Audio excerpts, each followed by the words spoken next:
নমস্কার বন্ধুরা, আপনারা সবাই কেমন আছেন? আজকে রান্না করবো বাটা মাছ আলু কচু দিয়ে ঝোল। তার জন্য এখানে বাটা মাছ লবণ হলুদ দিয়ে মাখানো রয়েছে। এই যে মাছগুলোকে ভেজে নেব। এর মধ্যে আলু আর কচুগুলোকে ভালো করে কেটে জলের মধ্যে ধুয়ে রেখে দিয়েছি। আর এখানে কড়াই বসায় এর মধ্যে দিয়ে দিলাম রাঁধুনি। একটু রাঁধুনি ভালো করে লাল লাল করে হয়ে গেলে এর মধ্যে দিয়ে দেবো কচু আর আলু। এই যে কচু আলুর মধ্যে দিয়ে দেবো কিছুটা লবণ, অল্প দিবেন। এর মধ্যে দিয়ে দেবেন হলুদ কালারের জন্য। এখানে লাল লাল একদম টকটকে হয়ে গেলে এবার দিয়ে দেবেন চাল। যে যত পরিমাণ ঝোল খেতে চাইবেন তত পরিমাণ জল দিবেন, কোনো সমস্যা নেই।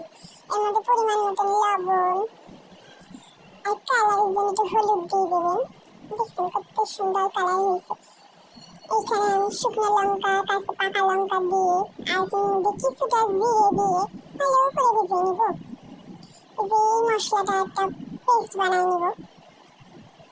এই যে ঝোল ফুটে গেছে, এর মধ্যে এই মশলাটা দিয়ে দিলাম। মশলা ধোয়া জলটাও দিয়ে দেবেন, নষ্ট করবেন না কিন্তু।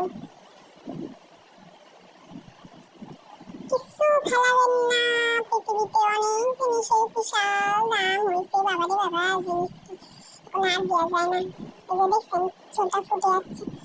ঝোলটা ভালো করে ফুটায় ফুটায় ফুটায় ফুটায়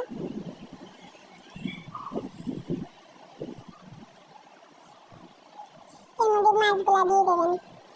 দেখছেন আমার শাশুড়ি কত সুন্দর করে মাছগুলা দিচ্ছে। এমন সুন্দর করে দিবেন। আমি যে ভিডিও বানাচ্ছি এই জন্য সুন্দর করে মাছগুলোকে ছেড়ে দিচ্ছে।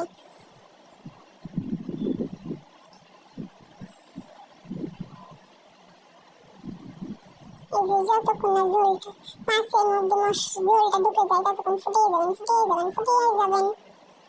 এই যে আমার মাছটা হয়ে গেছে। আপনারা খেয়ে দেখবেন এই মাছের ঝোল, অবশ্যই আপনাদের খুব ভালো লাগবে। আর এটা খেলে গ্যাস পাতির সমস্যা তো কোনোদিনই হবে না। তো ভালো থাকবেন, সুস্থ থাকবেন সবাই।